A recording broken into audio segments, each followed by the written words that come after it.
Okay, welcome to the WWE Podcast Mailbag Show, this pay-per-view week for Extreme Rules. And boy, did you guys have a lot to say for this week in WWE.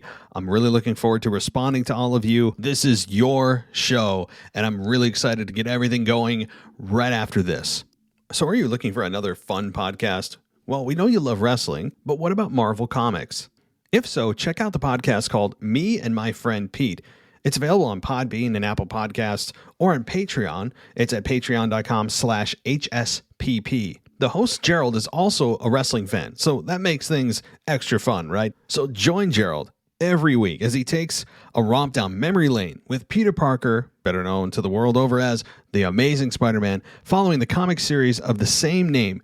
Gerald gives an in-depth look at the old webhead through the eyes of a New Yorker who's loved him since he was 8 years old. And guys, you know we're passionate about wrestling here. Well, Gerald is just as passionate about the Spider-Man comic books, so go check it out. I listened to a few episodes, and it took me right down memory lane to my childhood. So I'd really recommend this, guys. It's very well done, great audio quality, easy listen, just fun and silly, and just an unwind from the day. So go check out Me and My Friend Pete. It's available on Podbean and Apple Podcast, and on Patreon at patreon.com/HSPP.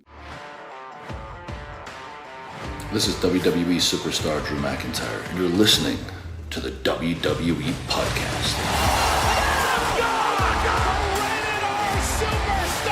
The champ is the one that everybody wants, me. Becky Lynch is going to WrestleMania.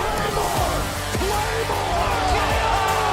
Austin 316 says I just whipped your ass. This is my iron. You're gonna acknowledge me.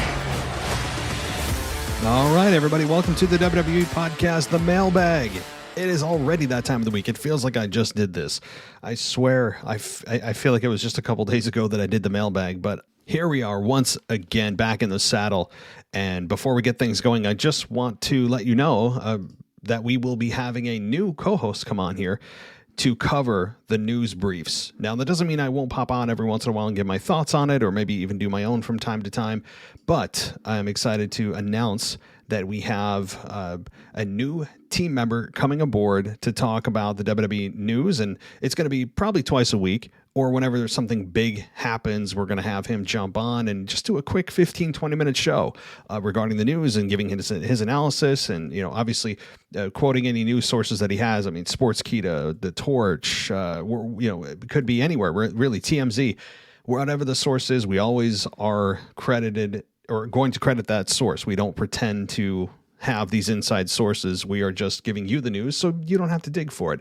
And Sam Sokolsky is going to be the new host to carry all this news and deliver it to you. So Sam, WWE Podcast listeners, Sam, how about that for an introduction? So, all right. Well, everybody, let's get to it. No wasting time here. Time to jump into the mailbag, and we're going to go right to our very first message from our patrons. And yes, oh yes, Randy the patron starts off the show. He says, "Hey Matt, Randy the patron here. Okay, first, awesome that Rhea and Nikki won. Now they can keep the Smackdown, or rather the Women's Tag Team Championships, relevant for a while. I see them being champs for a long time. Although I feel bad for Tamina. I have a feeling that happened to give Natalya a break with her injury. Who do you see the champs going up against next? Maybe Nox and Shotzi?" Yes, I'm glad you brought that up, because I don't see another team. Somebody tell me another team. Is there another team out there? Carmella and Zelina Vega, maybe? They're kind of a quasi team over on SmackDown. As you know, these champions can float. So Nox and Shotzi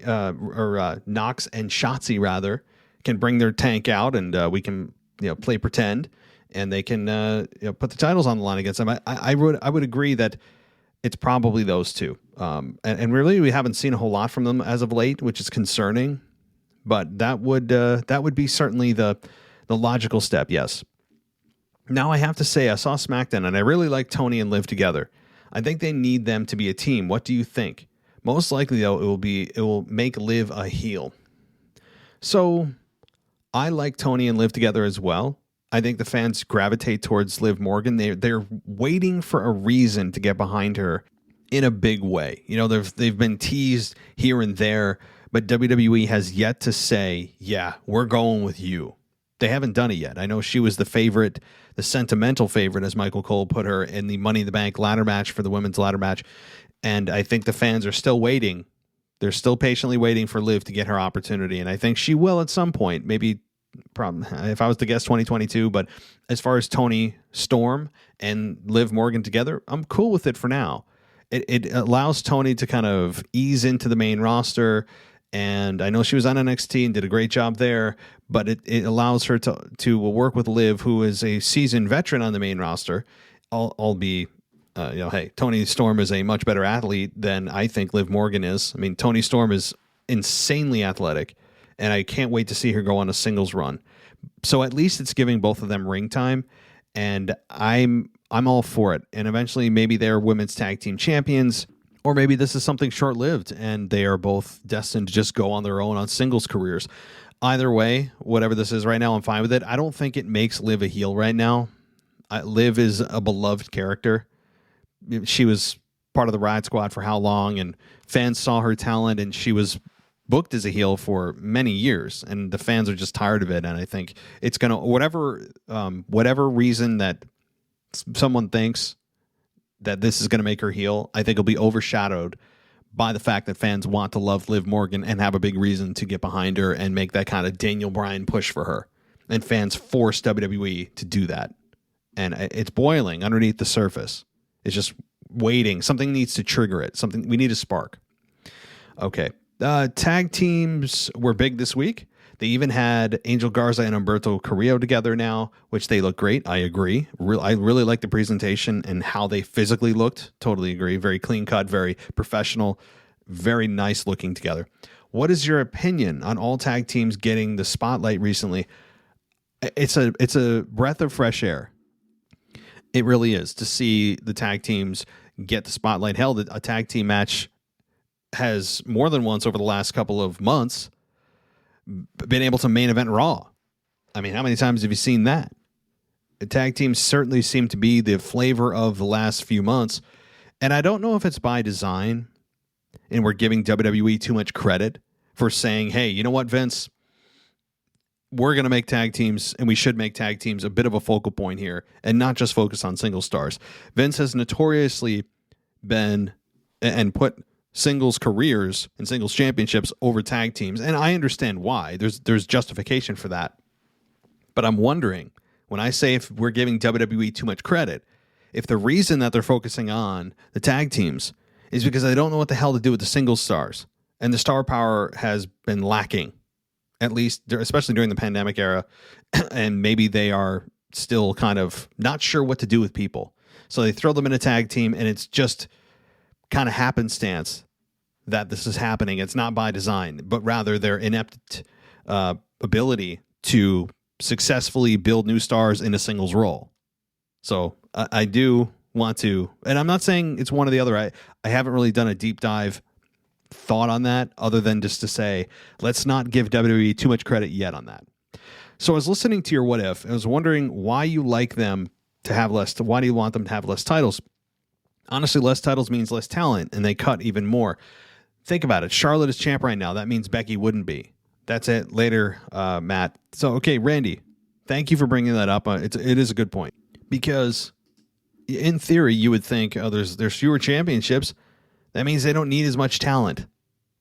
And if they don't need as much talent, what are they here for? Let's cut them.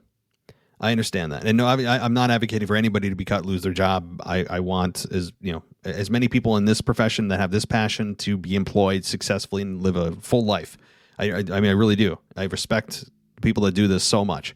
I mean, when you really think about the travel and the wear and tear on your body and the sacrifice and having to eat right all the time, it's a mental effing drain. People don't give these people credit, these men and women credit like they should, and just kind of take them for granted, and that it's just there, and sometimes disrespecting talent.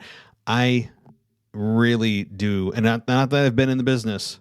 I've taken a few bumps in the ring, and I'll tell you, it is not like a mattress. Okay, some people think it's just like a trampoline or So no, guys, it's rough. So just take one bump in the ring, even just run the ropes. Run the ropes in a wrestling ring. If you can find one, you will have infinitely more respect for what these men and women do on a daily basis. It's incredible. It really is. So, Randy, I understand what you're saying, but here's the thing. I don't think there's a direct correlation between the number of championships available and the amount of talent that WWE would employ. I don't think that those two are related strongly. I don't think there's a direct relationship there. Why I think that is this. Regardless if there's a brand split or not, you could still have talent.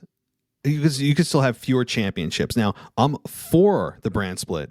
I think the argument to be made that if there's a brand split reuniting where there is no more brand split, it's just one single roster and only those storylines get put through Raw and SmackDown and so forth, and there's no two separate worlds, then that may be a bit more concerning because then you don't have as much time for talent to thrive because one show spills into the next. It's the same storylines, whereas if you do a brand split, you are allowed to and should be building up new talent on each show.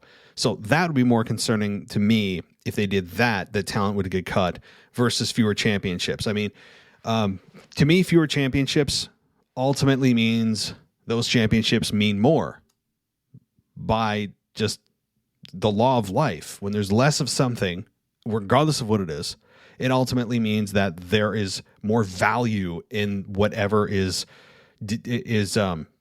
deteriorating, right? If there's less of something, it's worth more across all walks of life and everything that has ever existed. It's just a fact. So the reason I'm saying that is if there are fewer championships, that would mean that you would have those championships mean more, which means the talent that you have don't have to get cut, but rather you could create some great storylines that aren't revolved around the championship. You could also build championship storylines that have long story arcs. You could, I think, have a better TV product because there's fewer championships. To me, WWE has bastardized the championships to have almost no value outside of Roman Reigns. And yes, Big E has the championship now. But when you have more of something, guys, it means less. And it doesn't mean that talent have to be cut. They don't bring talent in and go, oh, well, it has to be a 10-to-1 ratio for every title that we have to have 20 stars, right? Like they don't look at it like that. And they shouldn't. Because you can have matches that have nothing to do with championships and are just blood feuds, right? Personal issues. Personal issues sell. Personal issues are some of the greatest matches of all time. Remember it as anyway. Rock Hogan at WrestleMania 18. Brock Lesnar and Goldberg at WrestleMania 20. Not for good reasons, but that's a memorable one. You could look back at all of these. Eric Bischoff and Stone Cold Steve Austin at No Way Out 2003. Right? So my point is, it's about building stars. And you don't need championships to necessarily build stars if you're worried about too much talent on the roster. Okay, I think I've beat this one to death. But I'm glad you brought that up, Randy. Good point. Okay, so thank you, Randy, so much for your message. And let's go on to our next patron here, G-Man. The G-Man writes in this week and says, so on SmackDown, we got a really good promo from Liv Morgan. This is great. I think WWE may be believing in her, and I hope one day she'll be the top babyface. I don't know why, but she reminds me of Trish Stratus in some ways. I'm hoping that Naomi and Sonya, the segment, will finally see Sonya get back in the ring. If this isn't the plan, then honestly, I don't know when. But I want to see her back in the ring. I just love how Kayla Braxton scares Paul Heyman back. Okay, before we move on to Kayla Braxton and Paul Heyman, yeah, I think that this is leading to Sonya and Naomi in the ring at Extreme Rules, because what's going to happen is next week, I think you're going to see Sonya come out and say, yeah, Naomi, I do have the match for you. I do have that match set, and it's going to be against me, right? That's exactly what we're going to do. But I also want them to explain. I want Sonya to explain what her beef is with Naomi. I don't just want it to be swept under the rug. It shouldn't be. There's got to be a reason why she's been disrespecting Naomi the last several weeks. Give it to us. I don't care what it is. Maybe she said something mean about her on Twitter, right? Maybe she just was wearing the wrong color that day. I don't know. Give me something, anything. So I really hope they don't just kind of gloss that over and go, well, that's not important. The important thing is that we're gonna make sure that Sonya is in the ring with Naomi and it's her return match. And no, well, give us why. I would hope they don't forget the why on this one. So yes, I agree. I think that's what this is leading to. Kayla Braxton scaring Paul Heyman backstage every time is getting comical. It's getting to be a highlight of the show by accident. And it didn't start out. I mean, the way this started out, of course, was not, I don't think this was by design. It just started to catch on that Kayla Braxton is just kind of that nosy, annoying reporter that Paul Heyman is constantly having to answer the tough questions for. And Kayla gets a kick out of it. It's just great chemistry, stuff that you can't plan. You can't do this by design. I don't think they did. If they did tell you, somebody told you from WWE this is by design, they're a liar. Nobody in their right mind is going to really put an announcer into a storyline with Paul Heyman with no, payoff. What are you going to do, right? It's just a fun kind of comedic relief, but also really important comedic relief. It's not like the 24/7 title comedic relief. They have good chemistry. And of course, on Talking Smack, they're even more fun. So yes, one of these weeks, Paul is going to have a heart attack, man. Yeah, he is. Must say, very good Raw. I agree. I was happy with most of the night. That triple threat was amazing. It's lovely to see Shayna back as the Shayna I remember in NXT. Please hope this continues. I absolutely love the segment with Alexa and Charlotte Flair. I'm loving Alexa. She's doing an amazing job with her gimmick. And I hate the hate she's getting. I think she's doing a great job, and I would love to see her as women's champion again. It's been too long. Yes, I went over this in depth on my Raw review last night, and I do agree that it would be fun to see Alexa Bliss as champion. I just don't think it is going to happen right now because Charlotte won the championship, lost it, and got it back quickly. They're not going to have her lose it again. It would be just too much. And it's unfortunate because I think Alexa as women's champion would be a lot of fun. And she's, I think, starting to gain some of that goodwill that she lost back from fans. And she's getting a little bit more traction, a little bit more momentum, the all-important momentum over the last several weeks. I do. Despite what Dave Meltzer says about fans walking out, he said there's a report of 1,500 fans walking out. And Dave Meltzer got absolutely destroyed on Twitter for that, including Alexa Bliss attacking him. And, deservedly so if that was a fabricated story, So, but nonetheless, I agree really about Raw in general. And I had some criticisms for sure, but as a whole, this was one of the best Raws WWE has put together in many months. And Shayna Baszler back as the snap or tap woman is hopefully going to continue. I agree. And here's one thing I will say too, and I'll get to the rest of your email, I promise you, man, is as heels, can we stop seeing heels be remorseful? Seth was guilty of this during the eye for an eye match with Rey Mysterio. He was guilty of it a little bit with Edge, although he finally turned on it and said, what did you expect would happen in a match with Edge? And he wants to finish him. So that was good. But Shayna Baszler has some hesitation in what she did. Can we just have Shayna Baszler enjoy what she did? Like, why am I seeing hesitation and remorse from a heel? I shouldn't. But I think that the fans are actually going to gravitate towards Shayna Baszler here. I understand that the goal, at least it appears to be, that Shayna Baszler turned heel and Nia Jax has turned babyface. But I think the fans have been waiting for so long and it's kind of grumbling about the fact that she's stuck in this tag team with Nia Jax, where Nia needs her and Shayna doesn't. I think that you're going to see the fans perhaps try to cheer Shayna Baszler and boo Nia Jax and do just the opposite.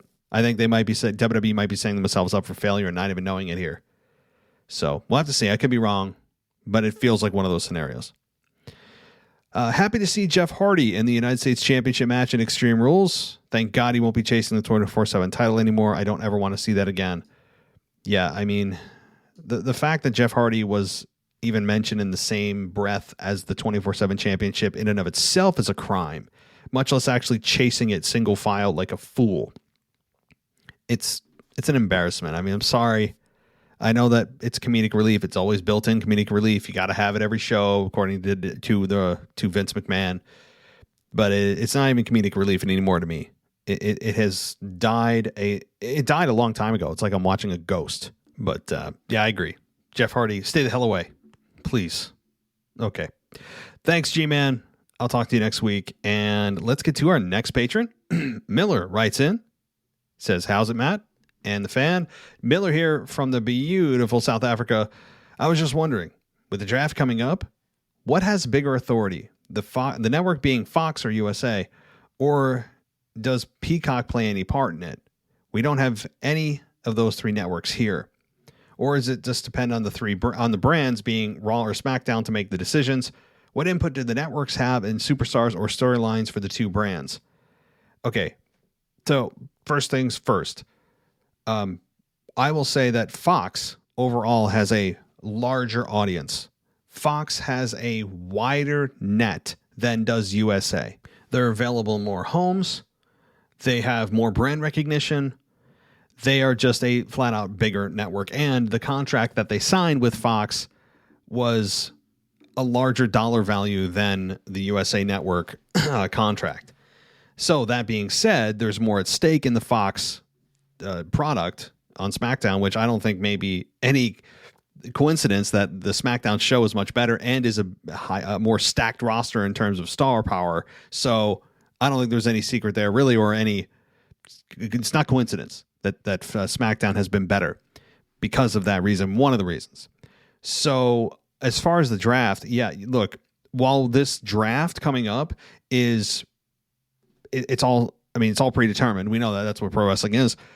But I think that behind the scenes, there's a real draft going on, meaning WWE and the USA Network officials and the Fox Network officials are all kind of conglomerating and deciding who goes where, because the networks actually care, because star power draws ratings, and ultimately that is the only thing that matters to those networks. So you can bet, while this draft is a predetermined draft, there's a real element of Fox and USA competing, and WWE in the middle going, we have to serve both masters, but Fox has a more lucrative deal and there's more at stake, but USA is also like, they have to play this balancing act. As far as Peacock goes, Peacock is a independent third entity. They own the USA or the WWE network now. They own all the content on that network, and they're going to be distributing it for the next 5 years. I think this is the contract, 4 or 5 years. So WWE got their money from Peacock, and now they're just like, okay, well, we'll give you the content as we need it, but WWE can't make any more off of the network than what was already made from Peacock. They had their set cut fixed amount from Peacock in the contract. And from there, they aren't going to renew their contract, I would assume, until whatever 4 or 5 years from now is, 2026, 2025. So Peacock doesn't really have a say in this because Peacock doesn't stream live TV for Raw and SmackDown. So they don't get a say. They don't. So last draft, when Fox and USA get involved for each brand of Raw and SmackDown, they showed video footage of the excitement when a superstar came over to their brand. So do they have the power of who they want? And does that make the storylines happening, or which you try to build a problem? So here's the thing. I don't foresee Fox or USA doing those stupid war rooms like they did a couple of years ago, where they're trying to make it like an NFL draft, and that they are so excited about getting, Dolph Ziggler. It was so contrived, and it was awful. And I know what they tried to do. It came across just god awful, terrible. And I hope they don't do that again. It's just a very simple. Maybe Stephanie comes out and announces who's going where. I don't care how they do it. Just make it simple. They don't need to go over the top with bells and whistles and try to make it a presentation of a real draft. Don't go there. It didn't work. It was terrible. But as far as, again, as I said just a couple of minutes ago, Fox and USA certainly want as many stars on their network as possible. So in real life, there is a true competition going on, or at least a struggle of power because Raw and SmackDown don't really compete with one another. They're not on it's under the WWE umbrella. They're on separate networks at separate times. So they're not really competing with one another in terms of ratings, but rather head to head, they're competing with one another by trying to get the biggest stars so that their own networks can succeed, right? And have higher ratings, ultimately meaning higher revenue, more viewership. And so it is a real competition behind the scenes. So, but if we have a complete separate network to watch wrestling, completely irrelevant of Fox, USA, or Peacock, I'm not aware of any separate network to watch wrestling completely out of Fox, USA, or Peacock. Maybe one of those illegal streams on the internet. So, all right. Miller, thank you for chiming in this week. And I hope I helped, or maybe I confused you. And I'm just a terrible person. I don't know. Either way, that was the best I could do. And I hope you enjoy yourself, and we will chat soon. All right, guys, let's take a quick break for the sponsor of this episode, and then we'll be right back with more emails and a lot of voicemails. Stay right here. This episode of the WWE podcast is brought to you by Stello Mints. Okay, so let me tell you why I love these mints. These are now my go-to whenever I'm feeling stressed. I work from home, and I also have to work in the office.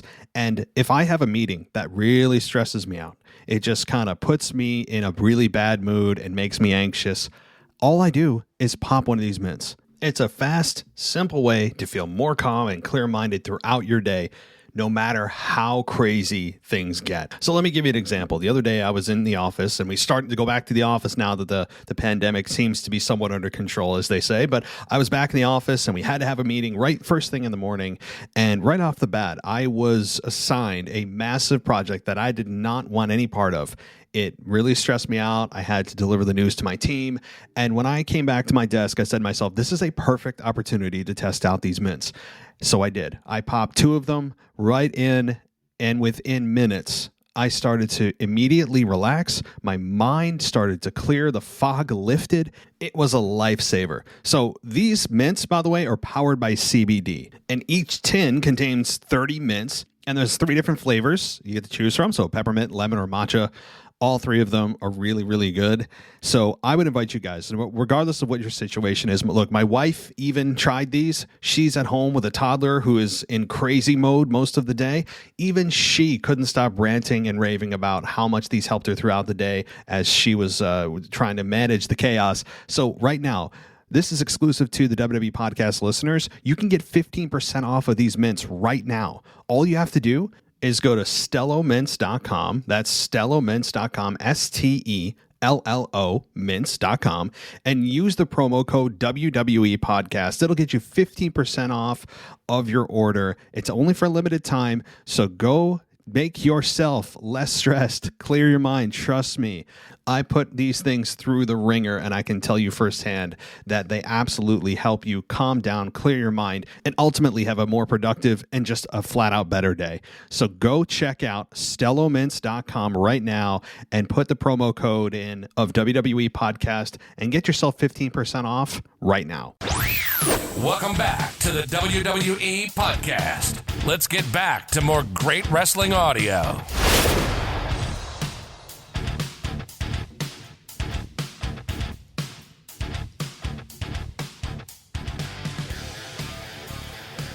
Okay, let's move into our next message here. And our next patron, Chris.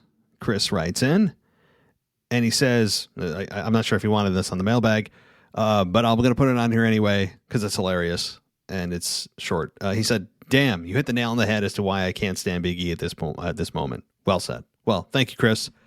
And I hope that I clarified my complete dislike for the Big E character as it currently stands.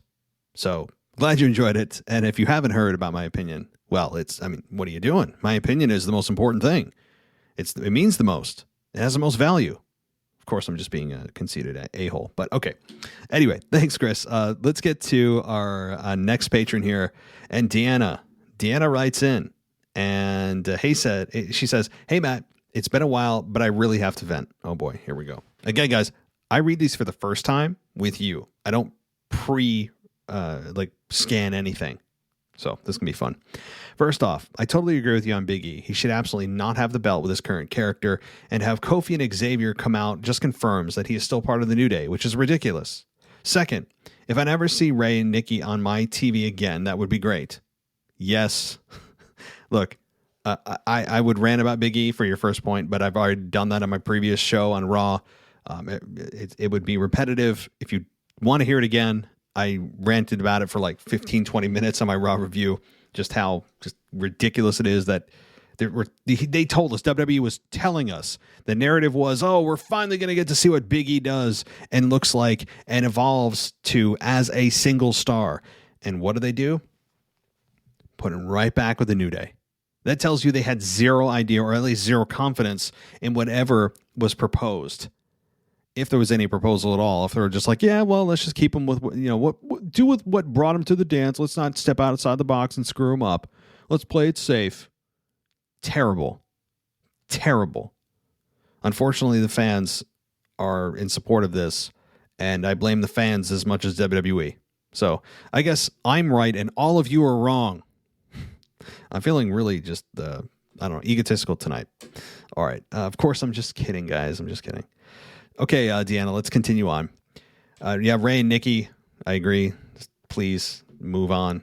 Third, can people stop dogging Charlotte because of her last name? She has proven that she's the best woman on the roster, with Sasha coming in second.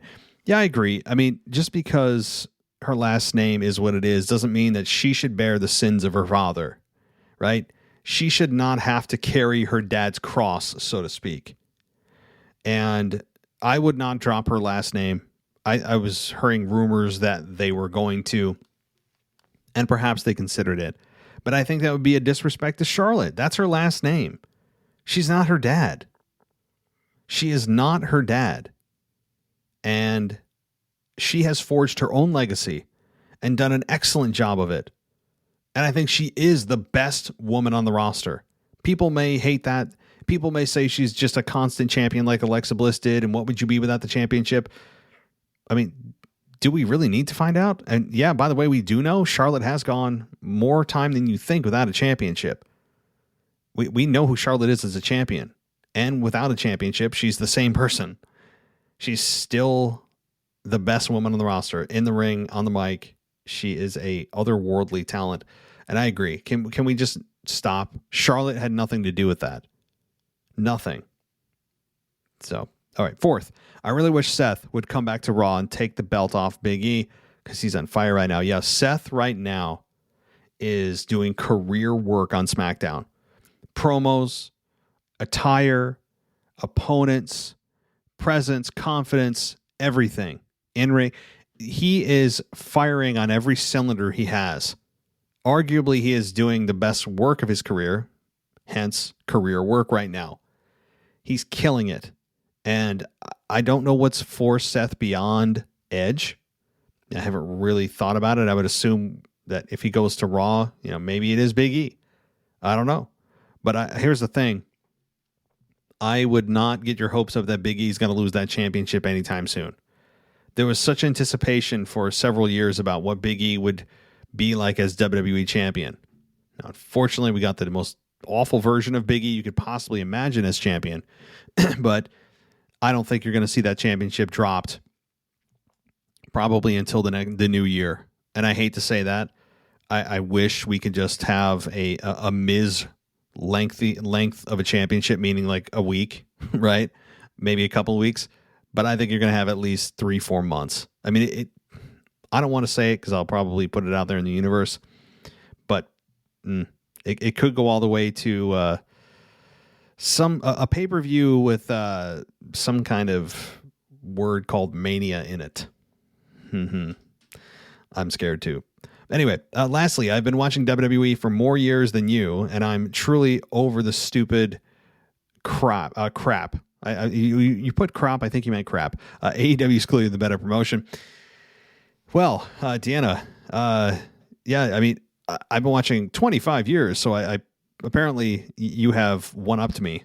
Are you the one-upper, Deanna? Or are you the one that's like, hey, I do something. If somebody does something, I do it better by default. I told you, I'm in like some kind of mood tonight. Of course, I'm with you. Like, there is stuff that WWE does right now that is just, it's so corporate and everything is so controlled. And AEW is just what wrestling fans of that don't like what WWE is doing. AEW is, I think, what a lot of fans look at and go, this is what WWE should be. But they'll never do that. AEW has found its identity. And they're not just an alternate place to go. They are the place to go right now. The ratings show it. The culture backstage shows it. The fans' enthusiasm with every show is night and day compared to Raw or SmackDown. They're building new stars. They got some massive signings of CM Punk, Chris Jericho. MJF is on fire as always. Their tag team division is well put together. The women's division is a little bit thin. I mean, you have Dr. Britt Baker at the top there. DMD, right? You do. You have Ruby Soho, i.e. Ruby Riott, on the show. You have got some great talent there. The women's division does need a little bit of shoring up there. Jim Ross on commentary, Tony Schiavone on commentary, Taz. They have really made themselves and set themselves up to succeed. And so far, they have been proven right. And I hope it continues. So thank you, Deanna, so much. And I really do hope that you follow and continue to support us and write in next week. It's been too long. I feel like we haven't conversed in a while. So, all right. Let's continue to, let's see if I have any other patron emails. No other patron emails. So we're going to get to the rest of our emails here. And let's talk with Sam, who actually is our new News Brief co-host. But here he is writing in and says, "Hey, Matt, Sam from Michigan again. Hope all is well. I want to get your thoughts on the dark side of the ring." Well, there's more to your email, Sam, but I did have an entire episode dedicated to this. So without rehashing that, everyone go check. If you're interested in my thoughts on the dark side of the ring, the plane ride from hell, it's in a news brief I did last week. But let's get to your email. The plane ride from hell was shocking and it's causing a lot of fallout. What are your thoughts on the show as a whole, though? Are these stories doing anything besides hurting the product? Obviously, this all needed to come to light, and no one should condone the acts of these men on that flight. But in this world of cancel culture, it seems like the show itself is just chipping away at the business. It almost seems like we're damned if we do, damned if we don't. These men need to be exposed, and we need to have a conversation about the culture in WWE, back then and probably now too. But at what cost? It made for a different viewing experience this past week. For example, how do they continue to put Charlotte on TV for the foreseeable future? Even casual fans know the name, and with how big this week's episode of Dark Side of the Ring blew up was, they surely can't put a member of the Flair family on TV, right? Well, Sam, I think you saw Raw, so the answer is nope, they can. This wouldn't be fair to Charlotte, as she did nothing wrong. But there's that old saying about the sins of the father. Yes. That's exactly what I said. This just seems to be a terrible spot for WWE to be in, and I'm glad I'm not in the meetings deciding how to handle it. Thanks for your hard work, and I appreciate tackling these sensitive subjects. Yes, Sam, this is certainly a tough question to answer. This is a very touchy subject, and it does borderline on politics of the whole cancel culture that we have.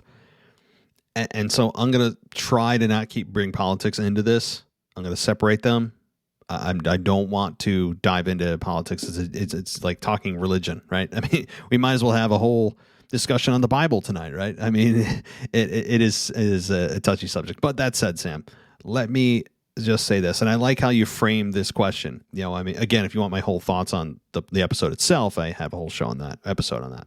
But as far as how this show goes, the format of this show, the purpose of this show, I look at it as a ratings grab. I look at it as also very well done. You have stars of yesterday and today willingly going on to this show. They aren't sneaking a camera in somewhere that they shouldn't be. These are people voluntarily going on camera. So there's that. Yes, the format is what it is, but you also have volunteers coming in to talk about whatever subject they are going to talk about. And not every subject they talk about is going to damage someone, but rather WWE, as you said, as a whole. It does kind of undermine the WWE perception. It's a PR nightmare for WWE. But you could say it should be. Why should these things go unpunished, unnoticed? Because it was so long ago, right? It was like 15, 20 years ago. It's under the rug. Let's move on. Well, what about the victims of whatever you did, right? And in this case, the plane ride from hell, it doesn't erase what happened. What happened still happened. And I'm sure the memories of what happened are still fresh. Those kinds of things do not leave your mind very easily, willingly, or quickly, and can be stirred up and brought back and triggered by almost anything. So I enjoyed the show. So here's the thing. I'm conflicted because as a wrestling fan, this stuff is so fascinating because you don't see something like this very often. It's all just glitz, glamour, and making WWE look like $1 million and putting their video package together, doing interviews, Stone Cold's podcast. Like, there's nothing like this out there. And for a show to be dedicated to just the negative parts of wrestling, it is damaging, but it's also fascinating. So you get to see not just the glitz and the glamour and the positive aspects of what the wrestling business provides to us, but you get to see the entire product for what it is. And it's got good and now a show dedicated to the bad. And you know what? If it damages WWE in the process, so be it. I think the fans that are here aren't going anywhere for the most part. And do I agree about the men that they should not have done what they did? Of course. Of course, I agree. Yeah, it was awful. It was gross. It was disgusting. I don't care. Oh, we were drunk. So, and like, as if, that absolves you of any responsibility. I think I made this reference on my show about the dark side of the ring here. It'd be the equivalent of, walking down the street. You're totally drunk. You're wasted. And you just walk up to somebody and you stab them, right? And someone calls the police. The police show up and you're like, well, officer, listen, I was so drunk. I don't remember. I really doubt the police officer is going to say, geez, well, you were drunk. Okay. Listen, I'm so glad you told me that. You have a good night. I highly doubt it, right? Being drunk is never an excuse. So that to me is just, it's a terrible experience, obviously. And but as far as the whole just concept of it, it's fascinating as hell to watch, and you can't look away. It's a car wreck that you can't stop watching, which is why they're so successful. But it's also professionally done. Like I said, they're not doing anything that they shouldn't be doing. It just comes down to morals. Should they be digging in purposely trying to find out things that are bad about the business? I say no. Because you shouldn't look at everything through rose-colored glasses. It should be realistic. You should know all sides. You should. Not every single thing you're going to watch is all good or all bad. There's good and bad to everything. And I know what you're saying about the cancel culture that we live in right now. But you know what? You could find good and bad with every organization that has ever existed, ever. There just happens to be a show dedicated now to the dark side of the wrestling ring. So, boy, you could have a really good debate. I mean, that is a great topic for someone to come on the show and have a fun debate about. Because sitting here debating myself is no fun. So, thank you, Sam, for these questions. it really makes you think. It is a great topic to talk about. So thank you. Looking forward to hearing your news briefs, as we all are. All right, let's continue on. Where do we have next, or who do we have next? Oh boy, this is all the way back to September 16th. It looks like it happened. Yep, I got this email the day after I posted the last mailbag. So this is from Cameron. Cameron, we didn't forget about you. You just timed it poorly to get on the show last week, so you get on this week.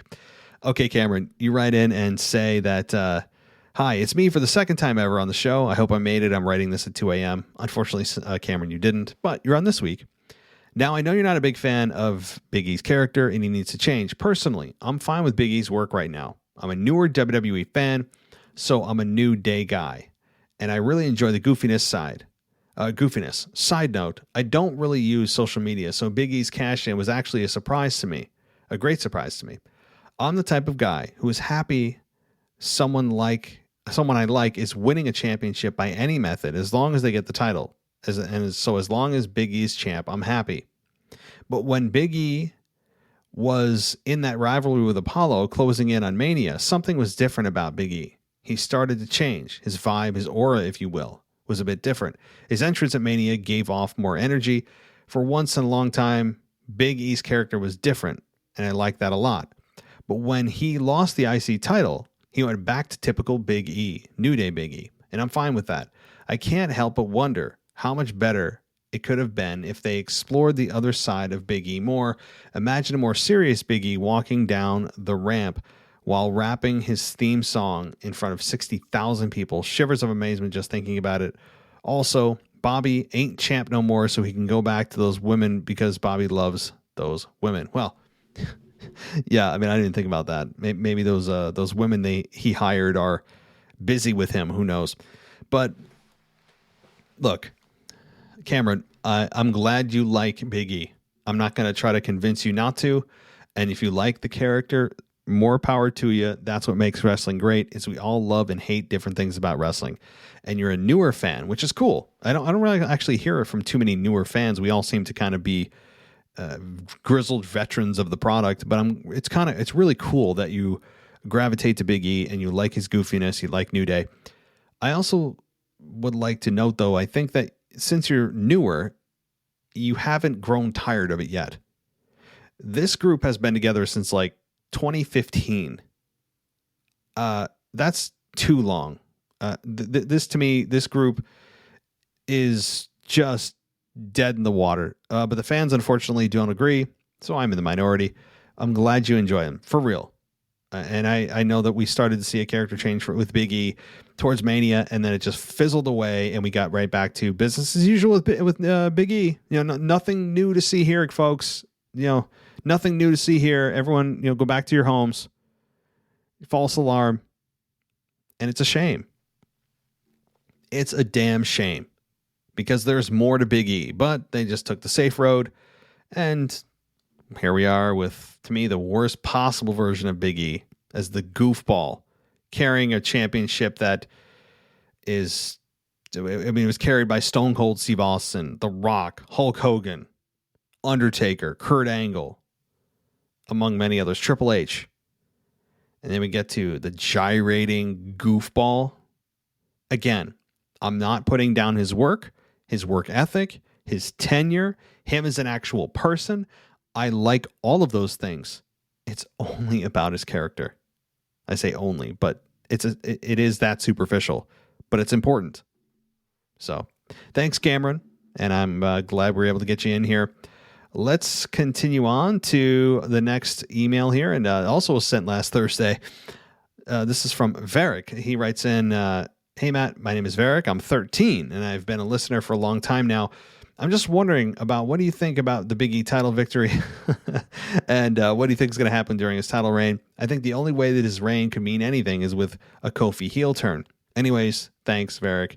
P.S. Could you read this on your Raw review if the mailbag is, if not, the mailbag is good anyway. P.P.S. I would be a pattern. It would be a pattern if my parents let me. Well, it's cool that I have a 13-year-old writing in. I mean, seriously, because that's when I started watching. I started watching when I was 13. And that's when I gravitated towards pro wrestling. I was graciously and luckily blessed enough to get right before the Attitude Era started, right at that cusp. It was perfect timing as a teenager. You talk about influence on your life. I mean, you're already impressionable as a teenager, especially in the early years. And watching a product that blew up and it was just so big, it crossed all forms of entertainment.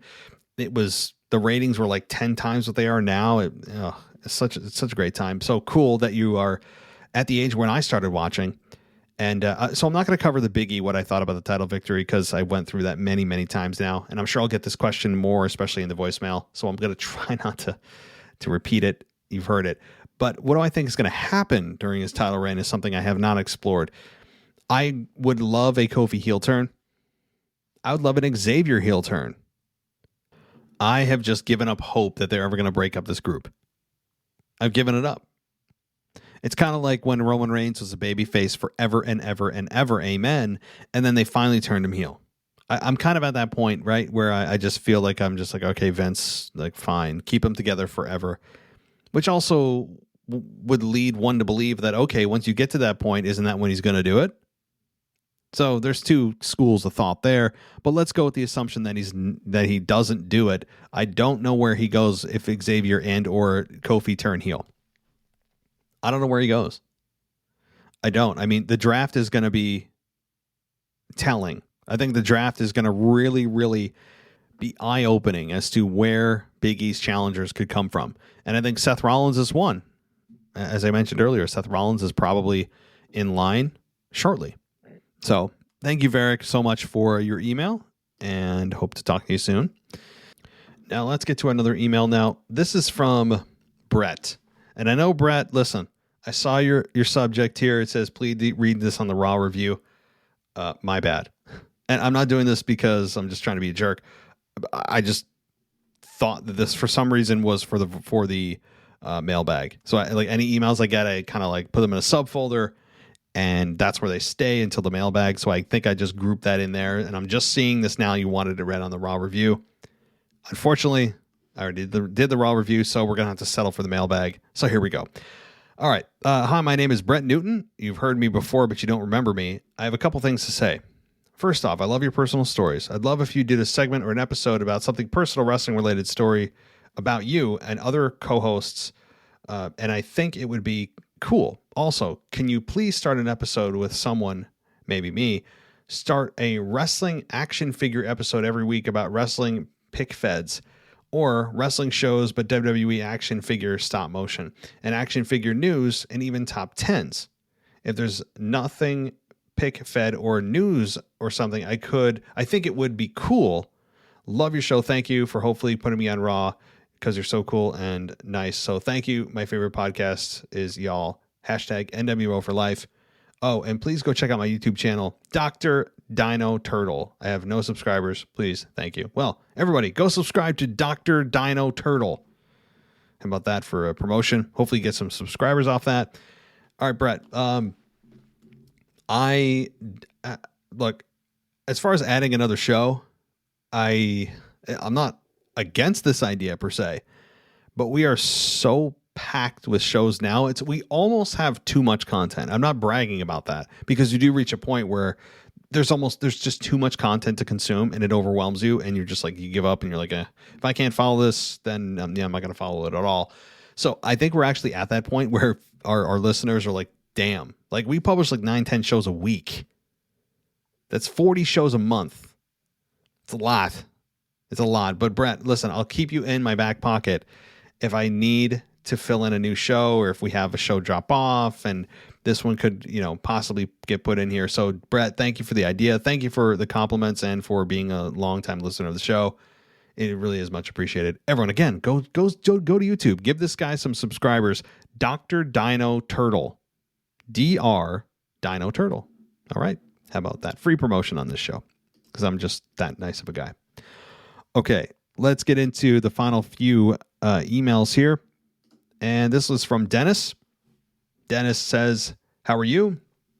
And the rest of the gang on your great podcast. I've not watched the Dark Side of the Ring episode yet about the plane journey from hell, but I remember the story from years ago being on the local newspaper, but appears Triple H was trying to intervene in the Lesnar Mr. Perfect altercation, and he was trying to tell Ric Flair to stop what he was doing. But now we know what actually went on. I'm disgusted about Ric Flair's behavior and Tommy Dreamer comments. I think they were disgusting. Tommy is part of the Busted Open podcast, as you know. All I say is listen to the Friday episode of the Busted Open podcast. Big E as champion is too soon, and have him on the same brand as Kofi and Woods does not do any of them any favors. But let's go with it and see what happens. AEW is without a doubt the better wrestling show all around. Better storytelling, better matches, and even better stars. Okay, Dennis. Yeah, I mean, it's possible Triple H doesn't drink, so Triple H was 100% sober, presumably, during this entire flight. And he seems to always have a level head about him. And if he wasn't under the influence, there's no reason to believe that he wasn't there to try to be the peacemaker, the mitigator, the voice of reason. I'm sure he was. And yeah, really, I mean, we all heard about Ric Flair, Tommy Dreamer. I did not listen to the Busted Open radio show on Friday. I actually really don't listen to them at all. Number one, I don't have time, and number two, I have other things I'd rather listen to than other wrestling podcasts. And they're a successful show, no doubt. They also have a big platform and former wrestlers to help them boost that popularity and that momentum. But I didn't hear it. I did not hear it. You know what? I know Tommy Dreamer has subsequently apologized for his comments, but he said what he said. It's not like he said something that was 20 years ago. He doubled down on what Ric Flair did and justified it by saying he was just joking around. He should have been smart enough to know that you can't get away with something like that, especially in 2021 with everything so sensitive. Like what is he thinking? And I know he's just apologizing only because people are upset. You think that Tommy Dreamer would have apologized had people not said anything? You think Tommy Dreamer on his own would have come out and said, "Oh man, guys, listen, I'm just so sorry about what I said. I didn't really mean that." No, he's only doing it because he has to. And I'm not trying to blow up his career, get him fired. I'm not about that, but at the same, because Tommy Dreamer didn't actually do anything as far as my knowledge is concerned, but for him to disrespect the actions or to support the actions of Ric Flair, it's just wrong. It's so messed up. So he'll pay the piper. He'll pay the consequences. Once that cancel mob comes for you, there's no apologizing, right? You can apologize all you want. It's not going to do him any bit of good. So, thanks for Dennis for your comments. And, look, I mean, Big E is champion. I'm not ignoring it, but I've already talked about it. That's why I'm just not commenting on it. But thanks, Dennis, so much. And please call in or write in next week, or call in if you prefer that too. All right, let's see here. Andrew Jewell writes in, and he says, "I've got a couple quick thoughts. The Raw review hasn't come out yet, so this may already be addressed here, but did you hear about Keith Lee's new nickname?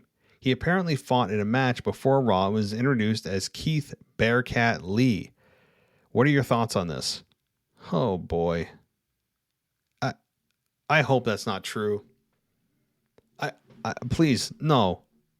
Keith Lee is just fine. Why do we need a nickname? For marketing? A Bearcat? What the hell's a Bearcat? Is it like Cat Dog? Anybody remember that show? Is Bearcat an actual, is it a version of a cat? Oh boy. I think that tells you what I think about it. Also, where's Elias? They did the whole segment of him burning his guitar and everything for it to go nowhere so far. I feel like Elias would be a good guy to bring back and maybe to go against Damian Priest after he fights Sheamus and Jeff Hardy. Maybe give him or come out during an open challenge unless he's injured. It's been over a month since the demise of his last character, and I think the fans would be glad to see him back. Well, Andrew, I actually haven't heard anything. I think that he's probably coming back sooner than later. Meaning in the next couple of weeks, maybe even at Extreme Rules. Why not? I just hope that they've ironed out what exactly Elias is going to be. It's interesting to see what exactly they're going to position him as. Is he still going to be known as Elias? Like, what's his name? What's his gimmick? It seems like a complete rebranding. And I'm fine with that. I 100% support it. Elias was a dead character. It was dead for a while. So it's nice that we gave it a nice funeral. And we're getting on to bigger and better things, hopefully, for Elias or whoever he's going to identify himself as. I don't know. So, I mean, yeah, he could insert himself right into a title picture, probably the United States Championship. That's my guess, too. So, thank you, Andrew, for your question. Let's see here. I promise I only have, let's see, how many more do I have? I have two more emails and then voicemails galore. So let's do this. Owen writes in and he says, so I thought before I speak about this week's wrestling, I would give my views on the flight from hell. First of all, I would like to say that I'm happy the victims in this story were finally allowed to share their story. Now, I understand all the hate that has been directed towards the named wrestlers, especially Ric Flair. However, I think people really need to take a long, hard look at the business side of WWE. There is no possible way that Vince and other people higher up in the company were not made aware of what went down. But nothing was publicly said, and no punishments were given to any of the wrestlers. Also, don't you think it's a bit suspicious that Ric Flair was released from WWE a couple of months ago? It seems about the same time that the people behind the documentary would have started making it. So my guess is that they knew about it and knew that if a documentary was made and Rick was still a part of the company, it would make them look so bad that so they released him. Not caring about justice for the flight attendants or anything apart from making the company look well. Also, can people stop harassing Charlotte Flair? She obviously had nothing to do. She had nothing to do with her. That. And if WWE removes the Flair from her name, I'm going to be pretty mad because she's made that name her own. She's not just a female Ric Flair. In conclusion, the whole thing is a disgrace, and I hope WWE learns from this and stops hiding the things that they don't want us to see.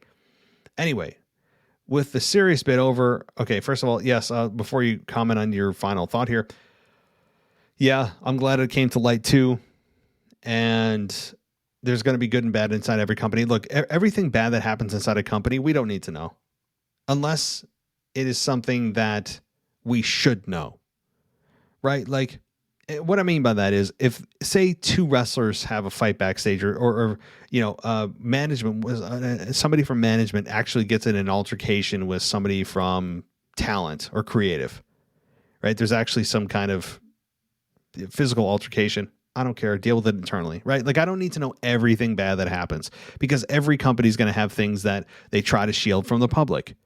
Every single one. You shield certain things from the public eye. That's just the way it goes. But stuff like this, sexual assault, no, that needs to be brought to the forefront and people need to be held accountable. Period. End of subject. So, okay. Anyway, with a serious bit over, I can put my Gucci and return to everyone's sister's favorite character, your resident heel. Where do I even start with Raw? Wow. I mean, as a fan watching that main event, I was loving it. It was an amazing match, and there's no denying that. However, the second it ended, a realization hit me. That match was WrestleMania main event worthy, and it was on Raw, as well as the title change and the New Day versus the Bloodline. That makes one of the best Raws ever, but am I the only one who thinks that some of the matches on tonight's Raw are far greater than the matchups on Extreme Rules? You see, when you make every show feel like a pay-per-view, you make every pay-per-view feel like a normal show. WWE is pretty good right now, especially as they own one of the best dancers to ever step foot on the place we call Earth. You already know who I'm talking about, my good friend The Miz. I've already made 45 accounts to register votes for him, and I expect you all to do the same at home. Finally, Finn Balor is defeating Roman Reigns at Extreme Rules. I'll explain how I know after it happens. Goodbye for now, your resident heel, Owen. Well, boy, there is nothing like somebody telling you something's going to happen, but they're not going to explain how they know it happens until after it happens. Interesting. So if it doesn't happen, then I guess this is all a moot point. But anyway, I think that, this is the Monday Night Raw felt desperate. Well, it was a good show, and I applaud it, and everyone did a kick-ass job for the most part. It felt desperate. It felt desperate because they just put everything they had into Monday Night Raw. They took every big star that they could, not every, most of their big stars, their biggest, and threw them on Raw, and it worked. But this is not a long-term solution. You know what the long-term solution is? Building stars. That's the long-term solution. Not relying on another brand to come save you. That's the solution. Do you see any Raw stars coming over to SmackDown? The answer is no. To help SmackDown. So, yeah, very good. Really, really good analogy there. I think the money line that you said is that when WWE tries to make every show feel like a pay-per-view, they make every pay-per-view feel like a normal show. But the only thing I would say against that is they don't try to make every show feel like a pay-per-view, because we've been complaining about Monday Night Raw for many, many months, and that has not felt like a pay-per-view. And so there is that. But when you have a show like last Monday night, and then you have a pay-per-view 6 days later, yeah, people could look back and go, wow, the Monday Night Raw was better than the pay-per-view. Certainly. Yes. Thank you so much, Owen, Mr. Resident Heel. Looking forward to next week. All right. And we come to our final email for the week, and that is for Terry from Tennessee. He says, how are you doing? Hope all is well. I just want to start off by saying Raw has given us 2 good shows in a row. Instead of the usual trash they've given us, I emailed you last week saying the Hurt Business should reunite to feud with the New Day. I think it would be a good time to bring them back together, since MVP will be out for some time. And with the brand crossover bringing the Bloodline to Raw, I think we could get a good storyline with all 3 factions working together up until Survivor Series, or even a match with all 9 at the pay-per-view. That way, whoever loses won't lose any momentum, especially if Roman Reigns, Big E, or Lashley doesn't get pinned. And speaking of Lashley, I like the fact that WWE still made him look dominant this past Monday, despite losing the title. Even though he got pinned by Reigns, he still looked like a dominant force. And I'd like to add one more thing. I like to hit the floor when Charlotte told Bliss, let's not talk about originality. What are your thoughts? Yes. That was, I did mention that on my Raw review too, that let's not talk about originality too. Charlotte said that to Alexa Bliss, clearly referring to the knockoff of Bray Wyatt's character. That was very, very true. And that was funny. And it made that promo really good. I mean, as if I didn't already dislike or already not support that segment, that made it that much better. I agree. And yes, look, the Hurt Business, the New Day, and the Bloodline, that on its face sounds like a big matchup. But if you executed that in a triple threat tag team match, I feel like there'd be too much going on. I feel like it'd be too many bodies, too many stories. It does sound big, but I don't know if I'd make it the main event of a pay-per-view. Plus, you're taking some big names and burying them in a tag team match. So there is that. You got to be mindful of that, where you could have a better fleshed out storyline with singles stars rather than putting them in a tag team. But those are my thoughts. Thank you so much, Terry. Really enjoy your emails. Let's get to our very first voicemail. And you guys know where I'm going with this. Mr. DJ Kuzmo. Hello, WWE Podcast World. This is DJ Kuzmo, back at it again on your Mailbag show. I'm recording live on a Tuesday evening, and I enjoyed Monday Night Raw. That's right, I watched Monday Night Raw. I watched the majority of the Roman Reigns and Big E. That segment was awesome. The 6-man tag match with the Bloodline and Roman Reigns versus Big E and the New Day was a great match. Really great match to start off the show. Great storytelling between the two, between all of the members that were in this match. Awesome match. And interesting to see, I don't know how the WWE draft is coming into play with this, but man, oh man, do I wish they never had a brand split to begin with. But I don't want to go on a tirade on that. Awesome show. There were some minor sections of Monday Night Raw, that Matt probably covered in his Raw review. But overall, I enjoyed the Roman Reigns and Biggie interaction when they had their face-off. It felt like a pay-per-view. It felt like a main event where you saw those two in the ring, face-to-face, Universal Champion and the WWE Champion. And then, of course, later on in the night, you had the triple threat with Bobby Lashley, Roman Reigns, and Big E. We all know that at the end of the night, the top dog, Roman Reigns, will raise his hand in the air and still be our Universal Champion and the winner of the triple threat match.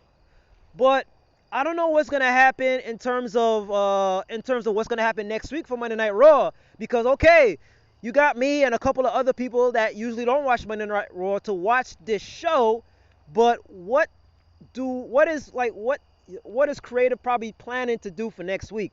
That's a whole nother can of worms that I don't want to get involved with. But overall, awesome show, awesome segment to see Roman Reigns and Big E. And I want to talk about the lackluster pay-per-view that we have this Sunday in Extreme Rules. Now, I know that the majority of the matches don't even have any stipulations, which is kind of weird for a gimmick pay-per-view called Extreme Rules. But I just want to focus in on a couple of matches that I will pay attention to in this pay-per-view. First and foremost, the Demon versus Roman Reigns. I'm looking at this as Roman Reigns retaining. Hopefully to see maybe Brock Lesnar kind of interfere in the match. Probably he interferes after the match is over.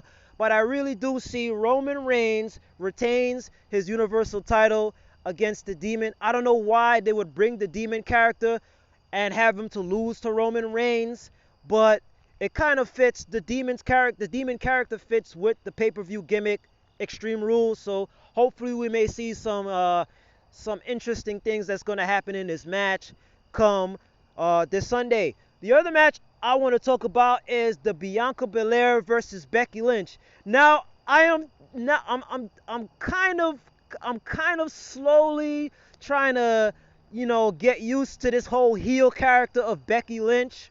You know how she basically squashed Bianca Belair at SummerSlam in 26 seconds.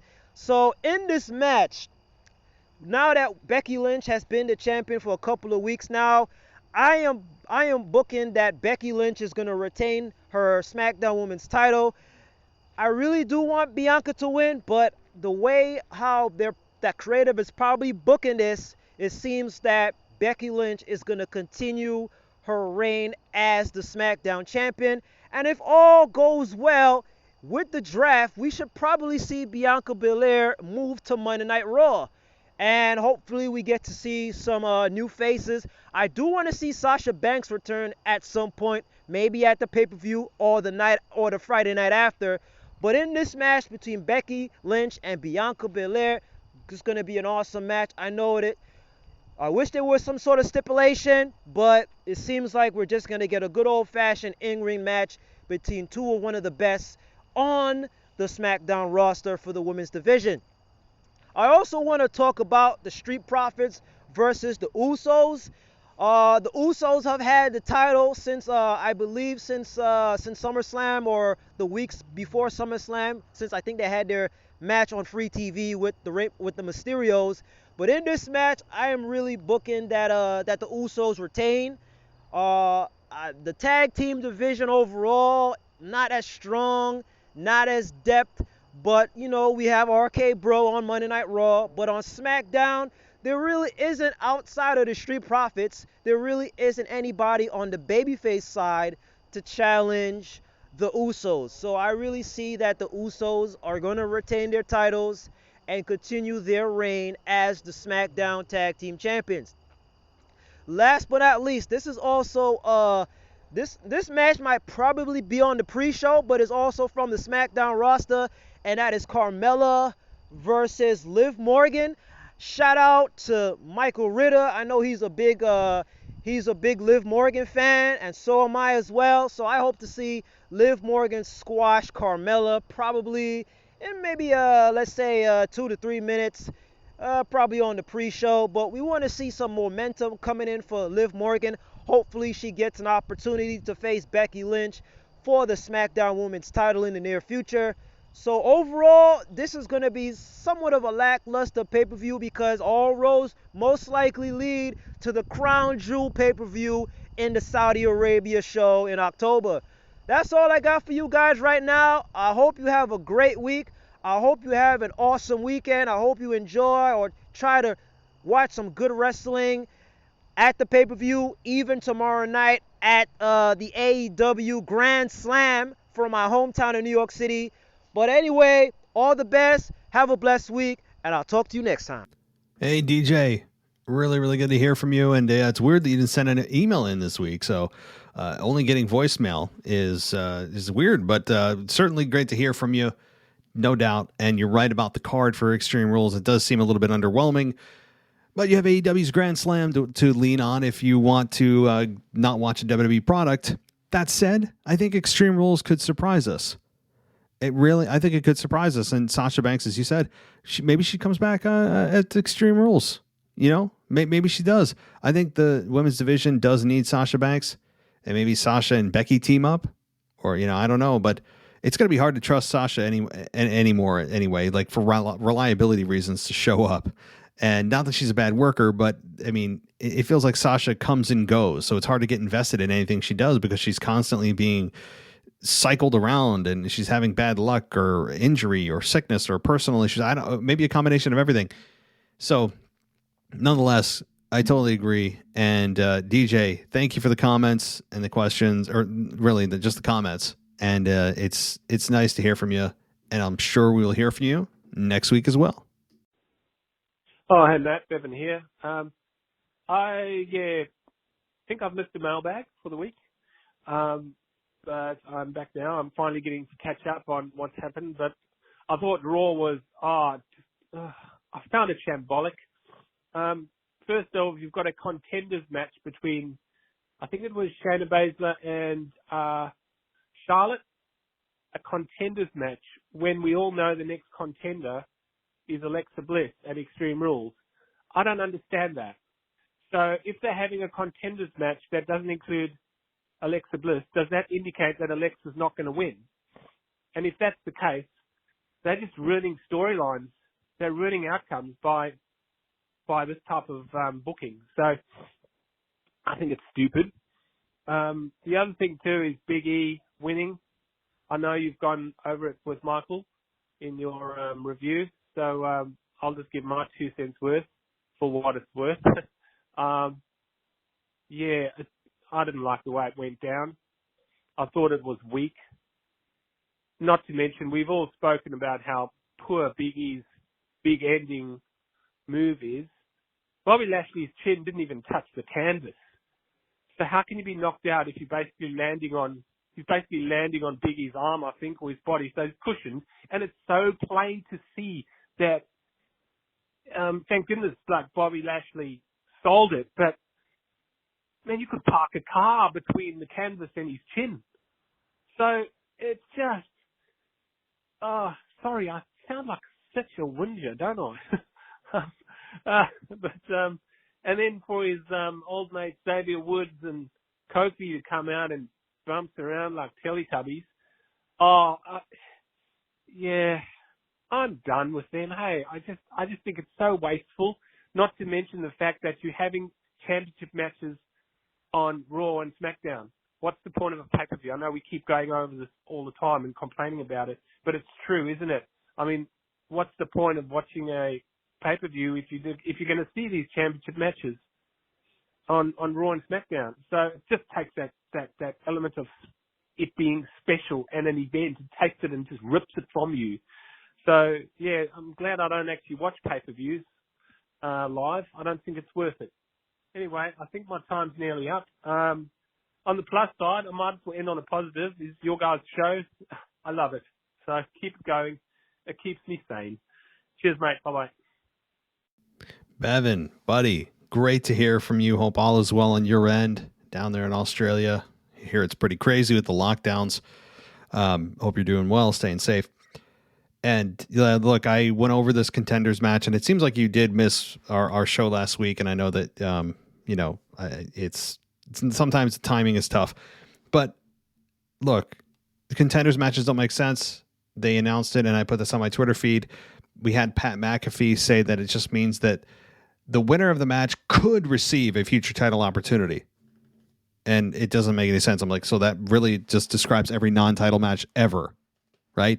It's ridiculous. It's preposterous. The contenders match is nothing more than a marketing slogan that they put on there for people that aren't thinking beyond, two brain cells of what a contenders match actually means. And people just go, oh, cool, it's a contenders match. That sounds more important. But what does it actually mean, right? People that dig into the meaning, they're hoping people like us don't exist or don't watch the product because we're the ones that call them out on their crap. So, Big E's big ending.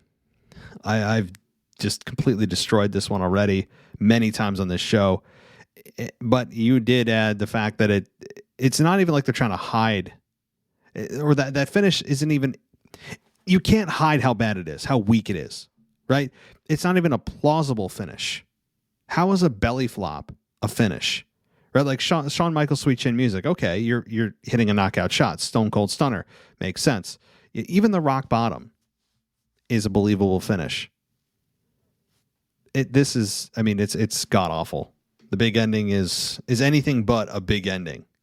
It's nothing more than a big. How about that should be called like the big transition move, right? Or the big false finish. But now again, lastly on your point about the value of pay-per-views and how they don't feel important, just look at AEW. How important do their pay-per-views feel? Mega important. Because they don't do title matches on free TV. And WWE has now gone to the length of actually changing championships, not just threatening, and they're never going to actually have the title change hands. No. There's no championship that they won't change on free TV now. Not even just have title matches, but actually have change hands. All in the name of ratings. At the expense of bastardizing their product long term. And the championships themselves. Thank you, Bevan. Great to hear from you, buddy. Hope all's well, and let's move on. Kyle from Baltimore. I wanted to call and talk about Becky Lynch and Bianca Belair. Now, I really like the fact that Becky's a heel. I think it's fine. And I think, too, Bianca needs to go to Raw. Hopefully she'll get drafted to Raw. Because I don't know if I mentioned it here, but I mentioned before that Bianca has no chance of winning this belt back. So I hope that, she just goes to Raw and move on. And Becky will face, I don't know, Toni Storm or something. I'm so hyping on that Becky was Toni Storm match. I'm not giving up on that feud. But anyway, this thing about for Bianca, she needs to go to Raw and within this draft and face Charlotte. They had already feud going on. What was it, last year? 2 years ago, something like that, from NXT. So that could be a thing. So Charlotte Bianca's feud. If Bianca gets drafted to Raw, which I think she should. But that was just it. It's rock off. Bye.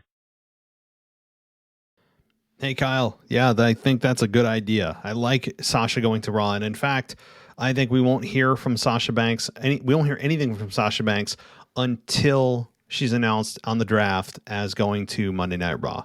There's no need to have Becky and have Sasha Banks on the same show when you have two big heels that need to be split up. And yes, you have Charlotte on Raw, presumably, but you could also have Charlotte move to SmackDown. I mean, you could. Unless they say the champions are exempt. Because how can you have a Raw Women's Champion go to SmackDown? They have to have some kind of rule there. Certainly. But I agree with you, Kyle. I like that. I think Sasha Banks on Raw would be a nice change of pace. Definitely. Thanks, Kyle. Let's continue on. What's up, WWE Podcast World? It is Randy, the Patreon. Now, I have to say, the whole Alexa and Charlotte was, the whole segment was pretty good, except I got a little annoyed with Charlotte. I was talking to DJ Kuzmo last night on Discord, and she did not sell the DDT that Alexa Bliss gave her. She didn't sell it at all. She got hit with it, got out the ring, and just walked away. Like, that really annoyed me, because when she was hitting Alexa with moves, Alexa was selling the heck out of them. Like, I don't get it. You're not that good, Charlotte. Whether I know you think she is, you think she's awesome, whatever. I can't stand her right now. She annoys me. That, and then there's another thing. Did you notice they actually did say Charlotte Flair? I was surprised. I really thought they were just going to say Charlotte with everything going on. But, okay, I'll take that. The main event was kind of predictable. I saw Roman Reigns spearing probably Lashley a mile away. I even said it before it happened. I don't know. What do you think? Where do you think they go from there? I think Big E. I'm still not feeling him as champ. I don't know. I don't know what they're gonna do or whatever. And I was listening to you and what's his name about the Rock and the scenarios. I think you had some good points about him trying to come and be longer, stay longer, and be a part of the bloodline. That'd be pretty cool. That's it for now, man. Hope everything's good. I'll talk to you guys later. Randy, it's great to hear from you. You know, definitely, I love hearing from patrons on the voicemail, and it's so much fun. And Randy, thank you so much for the support. And yeah, look, I really think Alexa and Charlotte did a nice job, and I did notice that they said Flair. They made an emphasis on Flair, and it made sense. And I didn't even catch.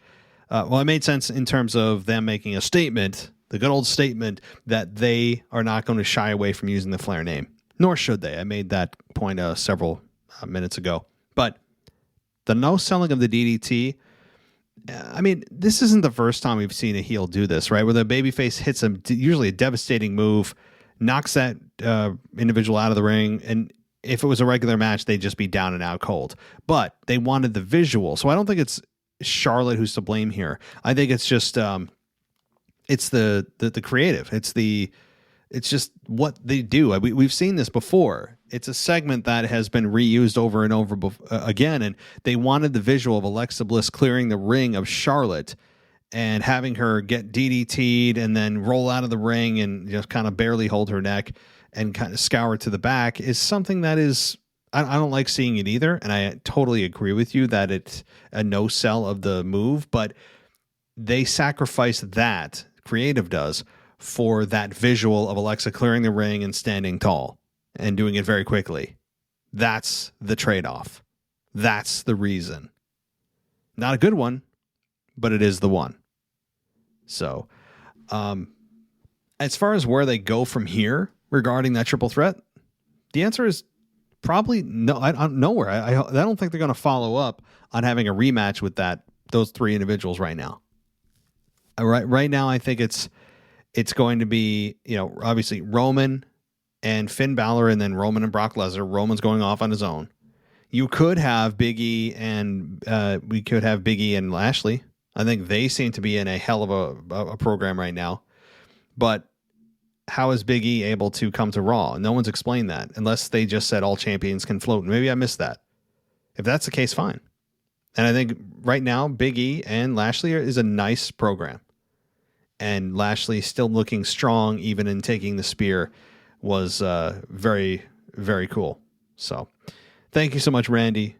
Thank you for the compliments. And we're continuing on here, guys. Just a few more voicemails, and we're going to close out the show. Hey, man, this is Justin from Maryland. I just had a couple questions for you this week. First, do you think that it was too early to put the title on Big E? Because I wanted to see Bobby Lashley with a little longer run. I thought that they would actually let him face Reigns at Survivor Series. I think that would have been a good match. And then the promos between MVP and Paul Heyman would have been great. So, do you think that? Just wanted to know if you thought that Lashley should have kept the title for a little while longer. So it seems that there's only been one stipulation match announced, and that's Extreme Rules between Reigns and Balor. So do you think that there will be any other matches announced, and why haven't there been any matches announced with stipulations, and they haven't even announced Big E and Lashley yet, which is odd because the pay-per-view is on Sunday. So, what else? And one more quick thing. I know you don't really talk about AEW, but will you be watching the Grand Slam pay-per-view? I just wanted your thoughts on the Daniel Bryanson match against Kenny Omega. Do you think he'll win? I've just been thinking about it all week. I'm just really excited to see that match. So, I think that's it. I'm definitely happy to see Reigns picking up pinfall victories. Definitely building him more and more, so that's good to see. So, that's it, man, and I'll talk to you next week. Justin, great to hear from you as always. Let's get into it here. As far as Lashley having a longer reign, yeah, I think he should have. I wouldn't have put the title on Big E, as everyone knows by now. I would not have put the title on him in his current character. I don't think it was too early for Big E to be able to handle it. I just think, again, his character sucks. That's all. That's all it is.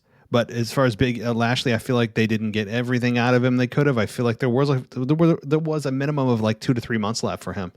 I really believe that. And unfortunately, we didn't get it. But we have Bobby Lashley now in a pissed off mood, destroying people. And that's always fun, too. Stipulations, as far as the pay-per-view for Extreme Rules goes, yeah, there's a lack of stipulations, a lack of matches being announced. I agree. Yeah, I'm looking at the card as of Wednesday night, September 22nd. And we have the Universal Championship, Roman Reigns versus Demon Finn Balor. And an Extreme Rules match, we have the Raw Women's Championship, we have the SmackDown Women's Championship, we have the United States Championship, and the SmackDown Tag Team Championship. That means we have only 5 matches. That can't be it. I know we also have Liv Morgan versus Carmella. That's going to be on likely the preview show, the pre-show. There can't be 3 or 5. They have to at least add one more, Bobby Lashley and Big E. You would think. That's got to be added this Friday. They have to add that. I wouldn't be surprised to see Bobby Lashley show up on SmackDown and try to attack Big E. With no explanation, by the way, of why he's there or how he's able to get to the building or why they're okay with him being there and no security coming out if he's a Raw star. So be prepared to have Big E attack, or rather Bobby Lashley attack Big E once again on SmackDown. Get ready. It's going to happen with no explanation. So that is that. I think the more stipulations will be added. I actually don't want a lot of stipulations. I know it's the Extreme Rules pay-per-view, but I don't want every match being Extreme Rules. I only want like 1 or 2. That's my preference. The Grand Slam pay-per-view, Bryan Danielson, Kenny Omega. I will be watching that.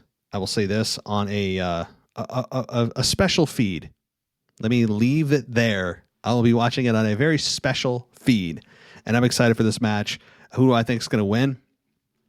You know, I'm not as versed in the AEW product as I'd like to be. Logic would tell you, and this is coming from a WWE perspective, that Bryan Danielson should be the one to win, considering he's the new guy. The momentum seems to be behind him. But Kenny Omega is also a mega star there too. And if you want heat on him right away, have him by hook or crook win the match. That leads to the next match. You don't want the babyface necessarily to win that first one. So there's that. And thank you so much, Justin. Hope all's well over there in Maryland. And we'll talk to you next week. And guys, here we go. Final voicemail. Whew, feels like a long show here. Final voicemail for the night. Here we go. Ladies and gentlemen, it is the crisis. Washington State, and I gotta admit, I finally agree with you on Big E. The New Day Godfather outfit was cool and all, but it was New Day. I need Big E. I need Big E as a champion. I agree with you. 100% on that. Ric Flair, done. And he's done because there has been no real apology. It's absolutely disgusting what him and Tommy Dreamer have said on and since the epic documentary. So in my mind, Ric Flair, my Woo Sox, they done. Liv Morgan, huge positive. If her match is on the kickoff show, huge negative. That's all I'm going to say about that. Don't mix both the brands. I do not want Roman Reigns on every show, every single week. mixing the brands with all the top stars is not a good idea. Settle down, focus, and like Becky Lynch said, focus on storylines. To Daniel Bryan, I want to say, as a hometown boy, our hometown boy, thank you.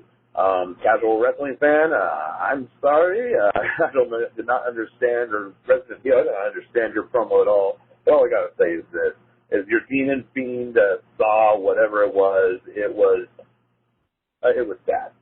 I'm sorry, I just can't do it. And all I have to say is that you are not ready. And my response to any challenge by anybody, I'm going to use the words of our hometown boy.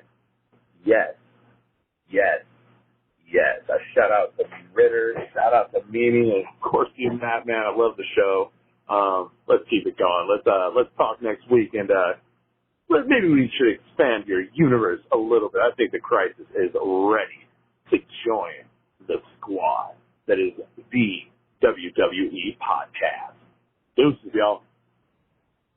All right, well, there you have it. No more interesting way to end the show than with the Crisis, who comes through with some positive things to say about us, and that's a good thing. I appreciate the kind words, and you actually agree with me on something. That's a good thing. Well, I mean, not a good thing. That's surprising. It's surprising. I thought you were setting up to turn heel. I got to say, I thought you were setting me up there. You were kind of setting the table, like you're going to agree with me, and everything's rosy, and we're all singing Kumbaya, and then you're going to pull the chair out from me, and I fall on the floor. Like I thought that's what we were doing, but you didn't. And cool. You know, otherwise I had to ban you from the show. So good stuff there. Thank you for the comments and, of course, the energy and calling in. And really thanks to everybody tonight for calling in and taking time out of your day. We're all busy as all get out, and I know it takes time to call in. You know, it does take time, even if it's a couple minutes, right? Like you still have to remember to do it. Everyone's busy, especially people who email in. I get it. And Crisis and everybody else, it is much appreciated. Thank you for making this show what it is. This show does not exist. This episode of the podcast does not exist without you. And I know the Crisis is volunteering his services to join the WWE podcast team here. So there is a hazing process. So we'll discuss the hazing process off air. It is a bit rigorous. So... but nonetheless, no, I appreciate that, and I don't know, we'll discuss some things off air, certainly. And thanks again to everybody. Don't forget, join us on Patreon for a exclusive little VIP area in Discord during the pay-per-view. We'll all get to chat and talk about what's going on in real time on the during the Extreme Rules pay-per-view. So head on over to patreon.com/the WWE podcast. If you want to join, you get everything ad-free, and Discord shout out, as well as on Apple Podcasts. Click that ad-free button, and for $2.99 a month with a free 3-day trial, you get all of our shows ad-free.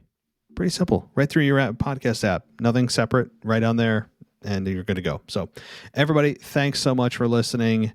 And as always, I'll talk to you next time.